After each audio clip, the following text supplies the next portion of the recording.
லங்காஸ்ரீ நேயர்களுக்கு வணக்கம். Lankasri news inside Tamil நிகழ்ச்சியுடன் இன்றும் இணைந்திருக்கிறீர்கள். உங்களை மகிழ்ச்சி கடலில் ஆழ்த்தவிருக்கிறேன். இசை ஞானி இளையராஜா சாரோட ஒரு பிரம்மாண்டமான இசை நிகழ்ச்சி 11th July 2026 ஓவோ அரீனா வெம்ப்லியில நடக்க இருக்கு. இலங்கையில் பேசு பொருளாக இருக்கின்ற மிகவும் பரபரப்பை ஏற்படுத்திய விடயமாக இருப்பது நீர்கொழும்பு சிறைச்சாலையில் இடம்பெற்ற கலவரம். இதில் போலீஸ் அதிகாரிகள், குறிப்பாக சிறைச்சாலை அதிகாரிகளும் சிறை கைதிகளும் பல பேர் உயிரிழந்திருக்கின்றார்கள். இதுவரை 26 பேர் உயிரிழந்திருப்பதாகத்தான் தகவல்கள் கிடைக்கின்றது.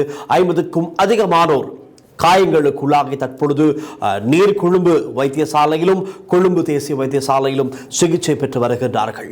இன்று காலையிலேயே எங்களுடைய லங்காஸ்ரீ செய்திக்குழுவினர் நாங்கள் சம்பவ இடத்துக்கு சென்று கள நிலவரங்களை பார்த்து வந்தோம். அதே போல எங்களுடைய நேயர்களுக்கு உடனுக்குடன் அங்கிருந்து நாங்கள் நேரலையின் ஊடாக தகவல்களை வழங்கிக் கொண்டிருந்தோம். பார்ப்பதற்கு கொஞ்சம் கஷ்டமாகத்தான் இருந்தது. என்னத்தான் இருந்தாலும் ஒரு தாய்க்கு தன்னுடைய மகன், அவன் என்னதான் குற்றம் செய்தாலும் எப்படி இருந்தாலும் தாய்க்கு அவன் மகன், காக்கைக்கும் தன் குஞ்சு பொன் குஞ்சு என்பார்கள். அதுபோலத்தான் இன்று காலையில் எங்களுக்கு சென்று பார்க்கக்கூடியதாக இருந்தது. தாய்மார் வந்து கதறி அழுகிறார்கள். என்னுடைய மகன், என்னுடைய பிள்ளை சிறைச்சாலைக்குள்ளே உயிருடன் இருக்கின்றானா இல்லையா, அவனை கொன்று விட்டீர்களா இல்லையா என்று கேட்டு அழுகிறார்கள். இதற்கு நாம் யாருமே ஒரு முடிவு கொடுக்க முடியாது. காரணம், ஒரு நபர் அவர் எப்படி குற்றவாளியாக ஆக்கப்படுகின்றார். நேற்று கூட ஒரு தாய் கூறுகிறார், அவன் நன்றாக வளர்ந்து வந்தான், கடந்த காலங்களில் இருந்த ஆட்சியாளர்களும் போலீஸ் அதிகாரிகளும் தான் இவனை குற்றவாளியாக மாற்றினார்கள். அவர்களுடைய வேலைகளுக்கு சென்று என் மகன் கடைசியில் குற்றவாளியாக நிரூபிக்கப்பட்டு இன்று சிறைச்சாலையில் கொடுமைகளை அனுபவித்துக் கொண்டிருக்கின்றான் என்று நேற்று ஒரு தாய் அழுதார். அதே போலத்தான் இன்றைய தினமும் தன்னுடைய மகனுக்கு என்ன ஆனது, தன்னுடைய மகளுக்கு என்ன ஆனது என்று தெரியாமல் தவித்து கண்ணீர் விட்டு கதறி அழுது போலீஸ் அதிகாரிகளின் சட்டையை பிடித்து கெஞ்சி கேட்கும் நிலையை எங்களுக்கு அவதானிக்கூடியதாகிறது. குற்றவாளிகள் தான். சமூகத்துக்கு நல்ல விடயங்களை செய்தவர்கள் சிறைச்சாலைக்குள் இல்லை. நல்ல விடயங்களை செய்துவிட்டு யாரும் சிறைச்சாலைக்கு செல்லவில்லை. சமூகத்தில் சட்ட விதிகளை மதிக்காமல் அவற்றுக்கு எதிராக செயற்பட்டவர்கள், பெரும் குற்றங்களை செய்தவர்கள், சட்டத்திற்கு மாறாக செயற்பட்டவர்கள் தான் இன்று சிறைச்சாலையில் கைதிகளாக இருக்கின்றார்கள். சில பேர் விசாரணை கைதிகளாக இருக்கின்றார்கள். சில பேர் அவர்கள் நீண்ட நாட்களாக விளக்கமறையில் வைக்கப்பட்டிருக்கின்றார்கள். இப்படி பலரும் கலவையாக சிறைச்சாலைகளில் இருக்கின்றார்கள். ஆனால் இதன் போதுதான் இந்த போதைப் பொருள் வர்த்தகர்கள், போதைப் பொருளுக்கு அடிமையானவர்கள், இந்த வர்த்தகர்கள் அனைவரும் சேர்ந்து அவர்களுடைய இந்த தொழிலை, இந்த போதைப் பொருள் தொழிலை சிறைச்சாலைக்குள் இருந்து கொண்டே செய்வது அறிந்து கொண்ட இன்னும் ஒரு தரப்பினர் அவற்றை, அதாவது அந்த சம்பவத்தை சாட்சியாக சிறைச்சாலை அதிகாரிகளுக்கு சொல்ல முயன்ற போதுதான் இந்த கலவரம் உருவாகி இருக்கின்றது. ஆகவே இன்றைய தினம் நாங்கள் சென்று பார்த்தபோது நேற்றைய தினம் ஊடகவியலாளர்கள் இருந்து அனைத்து காட்சிகளையும் ஒளிப்பதிவு செய்த இடங்களுக்கு இன்றைய தினம் யாரும் அனுமதிக்கப்படவில்லை. காரணம், நேற்று ஊடகவியலாளர்கள் ஒளிப்பதிவு செய்திருந்த காட்சிகள் அப்படி. அந்த காட்சிகள் தான் இன்று சமூக வலைதளங்களில் வைரலாக பகிரப்பட்டு வருகின்றது. ஒரு காணொளி இருக்கின்றது. அதாவது ஒரே ஒரு அதிகாரி, அவர் போலீஸ் அதிகாரி, அவருடைய அந்த உடை வந்து சீருடை, போலீஸ் அதிகாரியுடைய உடை, அவர் போலீஸ் அதிகாரியாக இருக்கின்றார். ஆனால் அவர் போட்டிருக்கின்ற STF அந்த தொப்பி, அதை போட்டுக்கொண்டு அவர் மாத்திரம் ஒரு T56 துப்பாக்கியை கையில் வைத்துக் கொண்டு ஏனைய STF அதிகாரிகள் அனைவரும் பின்னால் இருக்கின்றார்கள். அவர்கள் முன்னோக்கி செல்ல அச்சத்தில் இருக்கிறார்கள். ஏதோ ஒரு காரணம் உள்ளே இருக்கின்ற சிறை கைதிகள், அவர்களிடமும் ஆயுதங்கள் இருக்கின்றது, கூறிய ஆயுதங்கள் இருக்கின்றது, சில துப்பாக்கிகளும் இருந்திருப்பதாக தகவல்கள் கிடைத்திருக்கின்றது. ஆகவே இப்படியான ஒரு கொடூரமான மினிஸ்தரமான தாக்குதலை நடத்த அவர்கள் சிந்திக்க மாட்டார்கள். ஆனால் அவர்கள் வருகை தருவதை தடுப்பதற்காக ஒரே ஒரு அதிகாரி, அந்த அதிகாரி என்ன செய்கின்றார், தன்னுடைய T56 துப்பாக்கியால் அந்த பலகை, மரப்பலகையால் செய்யப்பட்ட பிரதான கேட், பிரதான நுழைவாயில், அதில் இருக்கின்ற ஒரே ஒரு துவாரத்தை, அது துவாரத்தினூடாக துப்பாக்கி சூட்டை மேற்கொள்கின்றார். இன்று அது பிரதான பேசு பொருளாக மாறியிருக்கின்றது. இந்த அதிகாரி செய்தது சரியா தவறா என்ற விதத்திலே பல்வேறு வாத பிரதிவாதங்கள் சமூக வலைத்தளங்களில் இடம்பெற்று வருகின்றது. அதற்கு ஒரு விளக்கம் கொடுக்கப்பட்டிருக்கிறது. சிறைச்சாலைகள் ஆணையாளர் நாயகம் இன்றைய தினம் ஒரு ஊடக சந்திப்பை நடத்தியிருக்கிறார். அமைச்சரவை தீர்மானங்களை அறிவிக்கின்ற ஊடக சந்திப்பில் தான் பதில் சிறைச்சாலைகள் ஆணையாளர் நாயகமாக இருக்கின்ற நிஷாந்த் தனசிங்க அவரும் இந்த அமைச்சரவை தீர்மானங்கள் இருக்கின்ற ஊடக சந்திப்பில் ஈடுபட்டு கலந்து கொண்டு பல தெளிவு விடயங்களை சொல்லியிருக்கின்றார். ஒரு சில விடயங்களை கேட்கும் போது சற்று பரபரப்பாகத்தான் இருக்கின்றது, அதிர்ச்சியாக இருக்கின்றது.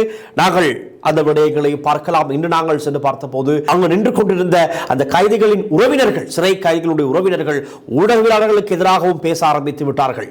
காரணம், ஊடகவியலாளர்கள் உண்மையை சொல்வதாக இல்லை, இவர்கள் பொய்யான விடயங்களை தான் ஊடகங்களிலே பரப்பிக் கொண்டிருக்கின்றார்கள், இவர்களை நம்ப முடியாது, இவர்கள் போலீசாருடன் சேர்ந்து எங்களுடைய அன்பான உறவுகளை கொள்ள இவர்களும் துணையாக இருந்தார்கள் என்றெல்லாம் அங்கிருந்த அந்த சிறை கைதிகளின் உறவினர்கள் எதிர்ப்பு தெரிவித்ததை எங்களால் அவதானிக்கூடியதாக இருந்தது. நாங்கள் இன்றைய தினம் தான் அந்த இடத்துக்கு சென்ற போது பல விடயங்களை காணக்கூடியதாக இருந்தது. சிறைச்சாலையிலிருந்து அந்த சிறைச்சாலைகள் பேருந்திலே ஏராளமான கைதிகளை ஏற்றி இன்னும் ஒரு மட்டக்களப்பு சிறைச்சாலைக்கு அழைத்து செல்வதாகத்தான் சொன்னார்கள்.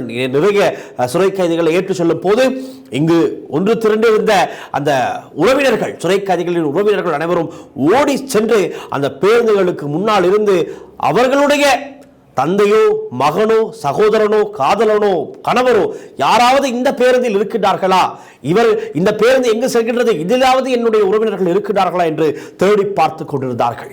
அப்படியான நிறைய சம்பவங்கள் எங்களுக்கு காணக்கூடியதாக ஒரே அழுகை சத்தம் தான், ஒரே கூச்சல் குழப்பமாகத்தான் இருக்கின்றது. ஆனால் சிறைச்சாலைக்குள்ளே முழுமையான நடைமுறைகளும் கட்டுப்பாட்டுக்குள் கொண்டு வரப்பட்டிருக்கின்றது. பாதுகாப்பு மும்முரமாக பலப்படுத்தப்பட்டிருக்கின்றது. ராணுவ கவச வாகனங்கள் 4 பக்கமும் ராணுவ கவச வாகனங்கள், யுத்தத்தின் போது யுத்த சூழ்நிலையில் பயன்படுத்தப்படுகின்ற ராணுவ கவச வாகனங்கள் இன்று நீர்கொழும்பிலே பார்க்கும் இடங்கள் எல்லாம் சுற்றி கொண்டிருக்கின்றது, ரோந்து நடவடிக்கைகளில் ஈடுபட்டுக் கொண்டிருக்கின்றது. அப்படி ஒரு சூழல் தான் எங்களுக்கு நீர்க்குழுவிலே காணக்கூடியதாக இருக்கின்றது.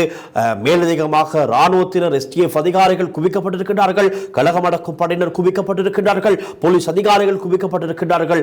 இத்தனை அதிகாரிகளுடைய பாதுகாப்புக்கு மத்தியிலும் தான் இப்பொழுது சிறைச்சாலைக்குள்ளே நிலைமை முற்று முழுதாக கட்டுப்பாட்டுக்குள் கொண்டு வரப்பட்டு அங்கிருக்கின்ற சிறை கைதிகளை ஏனைய சிறைச்சாலைகளுக்கு மாற்றிக் கொண்டிருக்கின்றார்கள்.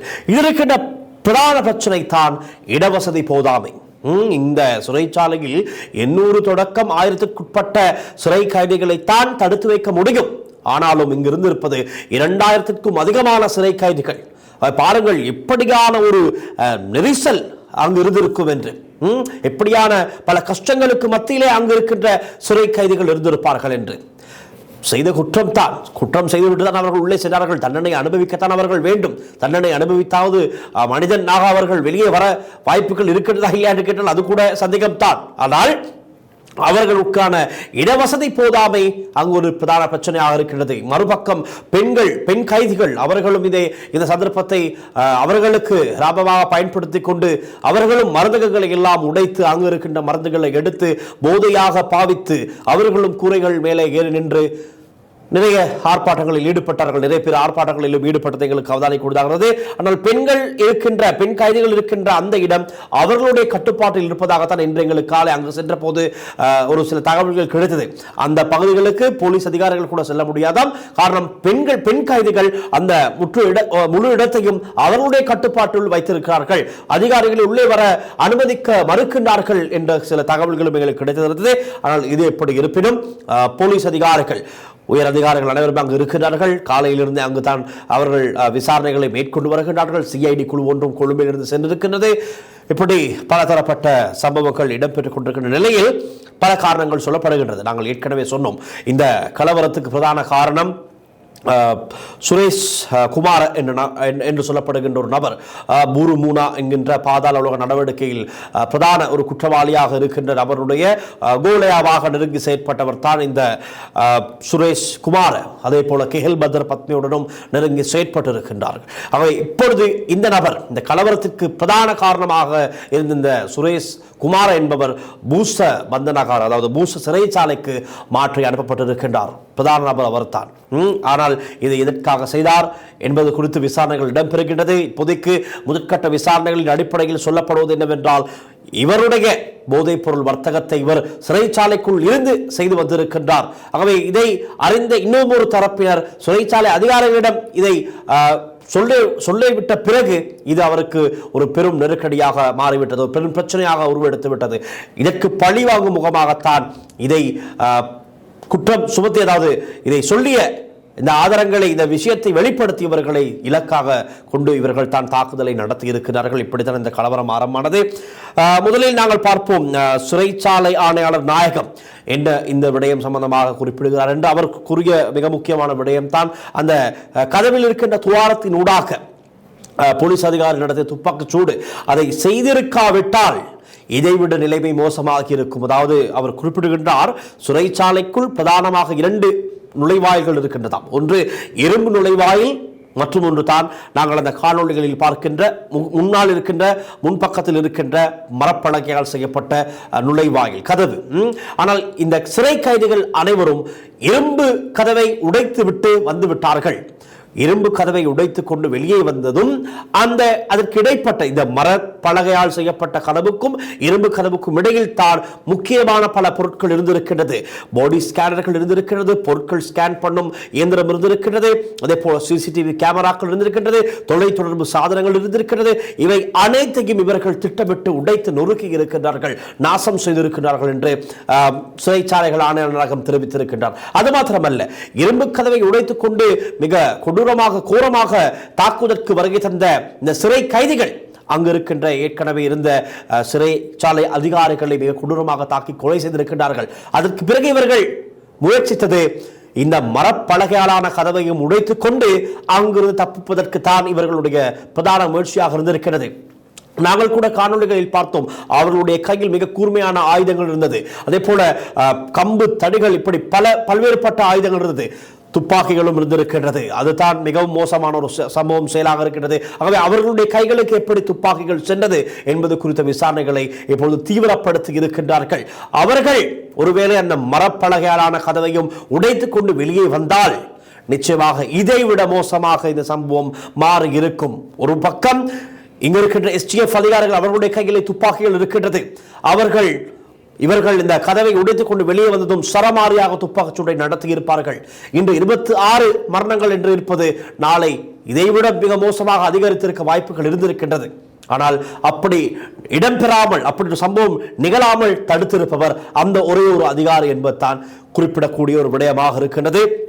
சிறைச்சாலை ஆணையாளர் நாயகமும் அதைத்தான் தெளிவுபடுத்துகின்றார். இன்றைய இந்த விசேட ஊடகத்தினூடாக அவர் குறிப்பிடுவதைத்தான், அவர் துப்பாக்கிச்சூடை நடத்தியிருக்காவிட்டால் STF அதிகாரிகள் கூட அந்த இடத்திற்கு சென்றிருக்க முடியாது. அந்த கதவை திறந்து கொண்டு இவர்கள் சென்ற போது தான் அந்த இடத்தில் காத்திருந்த அந்த சிறை கைதிகள் அனைவருமே பயத்திலே தெரித்து ஓடினார்கள். ஓடிய பின்னர் தான் இந்த நிலைமையை கட்டுப்பாட்டுக்குள் கொண்டு வர முடியாது. இல்லை என்றால் இந்த நிலைமை இதைவிட மோசமாக இருக்கும் என்று தான் சொல்கின்றார்கள். ஆகவே அந்த சமூக வலைத்தளங்கள் தற்போது வைரலாகி வருகின்ற அந்த விடயம் சம்பந்தமாக தான் ஒரு தெளிவு அது அவருடைய கருத்தினூடாக கிடைத்திருக்கிறது. நாங்கள் மேலதிகமாக அவர் சொன்ன விடயங்களையும் நாங்கள் நிச்சயமாக பார்க்க வேண்டும். காரணம், உண்மையில் என்ன நடந்தது, உள்ளே என்ன நடந்திருக்கின்றது, எங்களால் உள்ளே செல்ல முடியாது, சிறைச்சாலைக்குள் செல்ல யாருக்குமே அனுமதி கிடையாது. ஆகவே அவர் சொன்ன விடயங்களை வைத்து சொல்ல போனோமேயானால், நீர்கொழும்பு சிறைச்சாலையில் ஏற்பட்ட கலவரத்தில் 7 சிறைச்சாலை அதிகாரிகள் உயிரிழந்துள்ளனர். அவர்களுடைய புகைப்படங்கள் எங்களுக்கு கிடைத்திருக்கிறது. அதை நாங்கள் சமூக வலைத்தளங்களில் போட முடியாது. ஆனால் மிக மோசமாக கொடூரமாக தாக்கி இருக்கிறார்கள் சிறைச்சாலை அந்த அதிகாரிகளை. சிறை கைதிகள் மிக மோசமான நிலையில் தாக்கி இருக்கிறார்கள். அவருடைய முகங்கள் பார்க்கும் நிலையில் இல்லை, அவ்வளவுக்கு சேதமாகி இருக்கின்றது.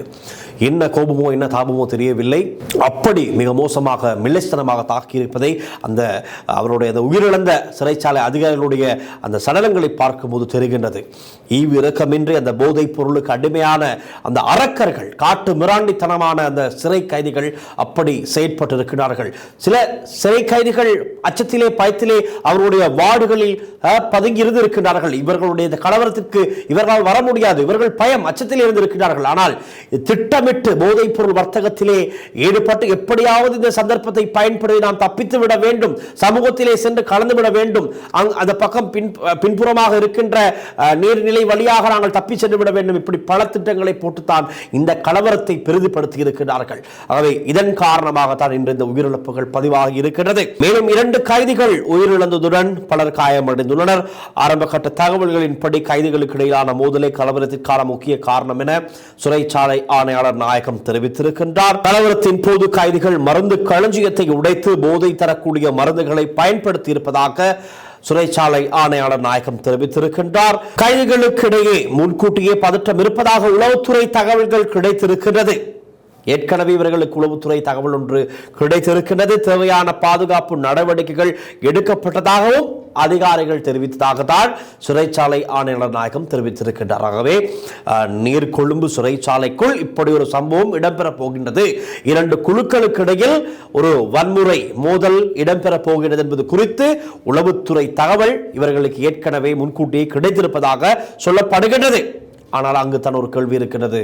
ஏன் இந்த மோதலை தடுக்க இவர்கள் தவறிவிட்டார்கள்? ஒருவேளை அந்த தகவல் முன்கூட்டியே கிடைத்திருந்து இவர்கள் அதை தடுத்திருந்தால் இவ்வளவு பெரிய இந்த விடயம் இவ்வளவு பெரிதாக இருக்காது. ஆனால் இவர்கள் பக்கமும் தவறு இருக்கின்றது. இவர்கள் தவறு செய்து விட்டார்கள். அதாவது விவரம் அறிந்தும் கூட இவர்களை தடுக்க சரியான நடவடிக்கையில் ஈடுபடவில்லை என்பது அந்த விடயத்திலிருந்து தெரிவிக்க வருகிறது. இந்த சம்பவம் தொடர்பாக அமைச்சரவை நியமித்த மூவர் கொண்ட விசாரணை குழு ஒன்று இப்பொழுது விசாரணைகளை ஆரம்பித்திருக்கின்றது. அதே போல குற்றப்புலனாய்வு திணைக்களம் CID-யினர் விசாரணைகளை ஆரம்பித்திருக்கிறார்கள். போலீஸ் மற்றும் சிறைச்சாலை திணைக்களம் ஆகியவை தனித்தனியாக விசாரணைகளை நடத்த ஆரம்பித்திருக்கின்றதாக மிக விரைவிலே இது சம்பந்தமான மேலதிக தகவல்களை எங்களுக்கு தெரிந்து கொள்ளக்கூடியதாக இருக்கும். இன்னும் இந்த கலவரம் எவ்வாறு தீவிரம் அடைந்தது என்பது குறித்தும் சிறைச்சாலை ஆணையாளர் நாயகம் ஒரு விளக்கம் கொடுத்திருக்கின்றார். முதல் நாள் ஏற்பட்ட மோதல் கட்டுப்படுத்தப்பட்டதாக கூறப்படுகின்றது. அடுத்த நாள் காலை மீண்டும் கைதிகளுக்கு இடையே மோதல் வெடித்ததால் நிலைமை மோசமடைந்திருக்கின்றது. கைதிகள் மருந்துகளை உட்கொண்டதால் அவர்கள் கட்டுப்பாடற்ற வன்முறை நிலையில் இருந்ததாக அதிகாரிகள் கூறுகின்றார்கள். அதாவது மருந்துகள் வைக்கப்பட்டிருக்கின்ற மருந்தக சாலையில் இருந்து இவர்கள் ஏராளமான மருந்துகளை எடுத்து இவர்கள் போதையாக அவற்றை பயன்படுத்தி இருக்கிறார்கள். சிறைச்சாலைக்குள் இவர்களுக்கு போதைப் பொருள் பாவனை முற்றாக தடை செய்யப்பட்டிருக்கிறது. போதைப் பொருள் பாவித்துத்தான் இவர்கள் சிறைக்கே சென்றிருக்கிறார்கள். அதுவே சட்டவிரோதம். இவர்கள் என்ன செய்கிறார்கள்? இந்த போதைப் பொருள் எடுத்துக்கொள்ளாமல் இருக்க முடியாத ஒரு சிலர் இருக்கிறார்கள் தானே, அவர்கள் தான் இந்த மிலேச்சனமான தாக்குதலை நடத்தி இருக்கிறார்கள். அவர்கள் தான் முன்னால் நின்று இந்த தாக்குதல்களை நடத்தியவர்கள். அவர்கள் தான் அதைத்தான் அவர் அவ்வாறு விளக்கப்படுத்துகின்றார். கட்டுப்பாடற்ற வன்முறை நிலையில் இருந்ததாக அதிகாரிகள் தெரிவித்திருக்கிறார்கள். இன்றைய இந்த விசேட ஊடக சந்திப்பின் போது ஊடகவியலாளர்கள் நிறைய கேள்விகள் கேட்டிருக்கிறார்கள். அவர்கள் கேட்ட கேள்விகள் தான் இவை. உளவுத்துறை எச்சரிக்கை இருந்தும் ஏன் போதிய பாதுகாப்பு ஏற்பாடுகள் செய்யப்படவில்லை? முதல் நாள் 2 பேர் உயிரிழந்த பின்னரும் ஏன் கூடுதல் பாதுகாப்பு வழங்கப்படவில்லை?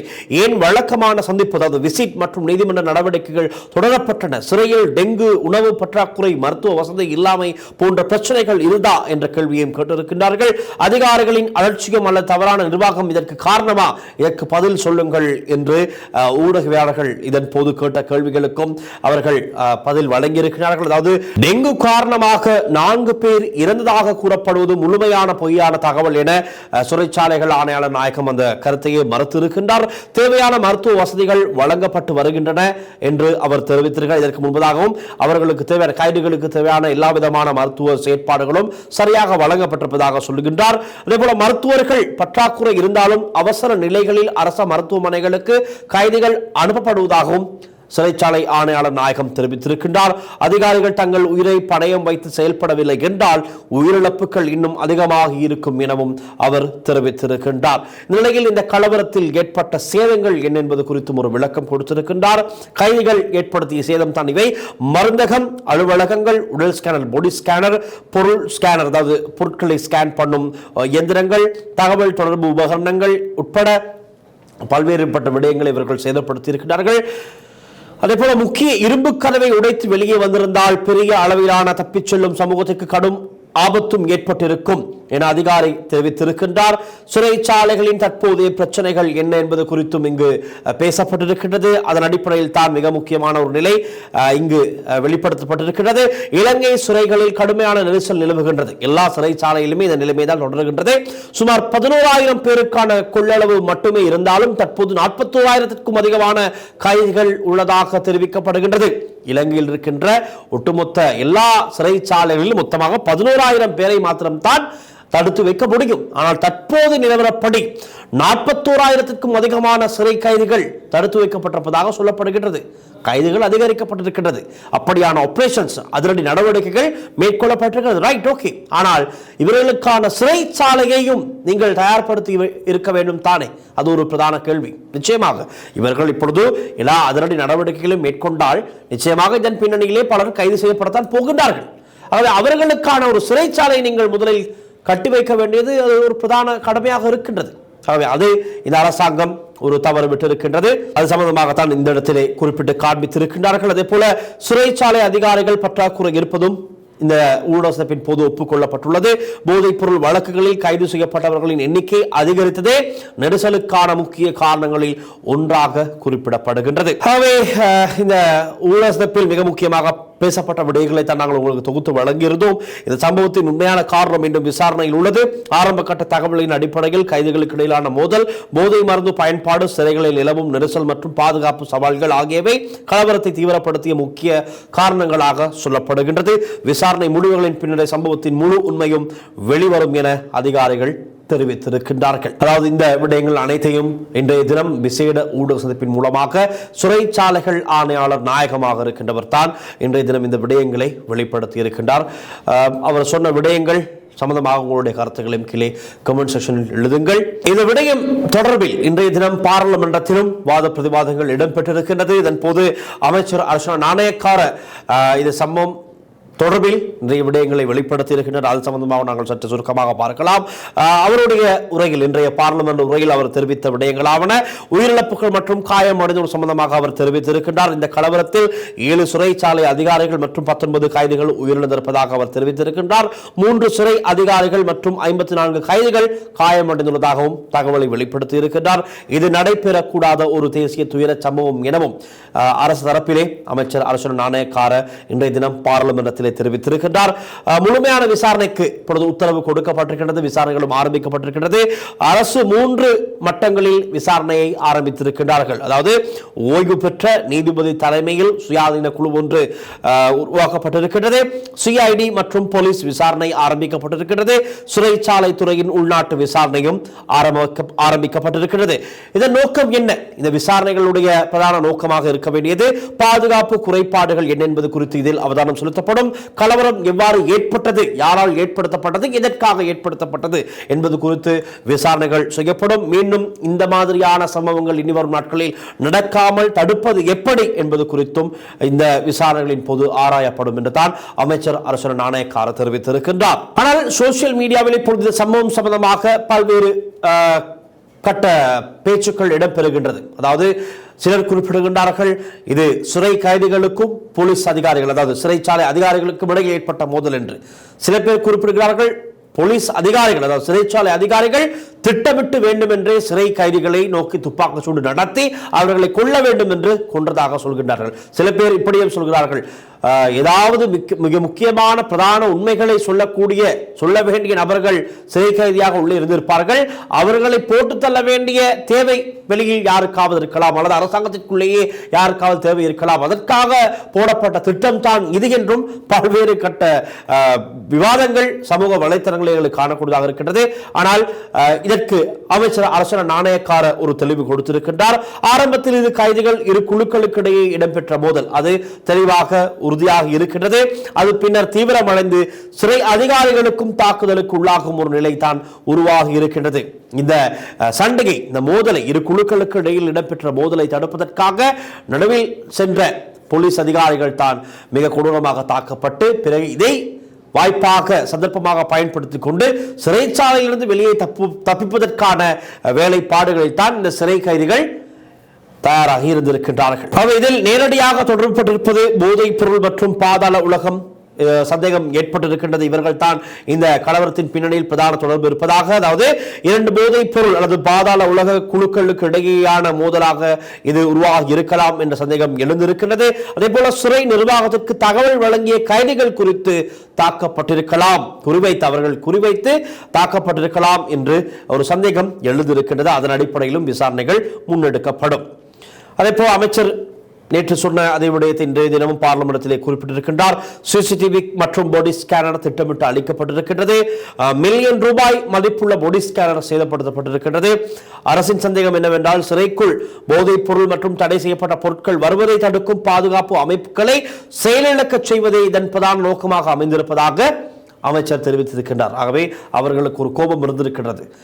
இந்த மெஷின் இருந்தால்தானே உள்ளே வரும் பொருட்கள் முழுமையாக பரிசோதிக்கப்படும், இது இல்லை என்றால் என்ன செய்வார்கள் என்றுதான் அவர்கள் திட்டமிட்டு இதை உடைத்திருப்பதாக அமைச்சர் குறிப்பிடுகின்றார். அதிகாரிகள் மீது தாக்கப்பட்ட இந்த கொடூர தாக்குதல் சம்பந்தமாகவும் அமைச்சர் விளக்கம் ஒன்று கொடுத்திருக்கிறார். அதாவது முதல் தடவையாக ஆயுதமற்ற 2 அதிகாரிகள் முதலில் தாக்கப்பட்டுள்ளார்கள்.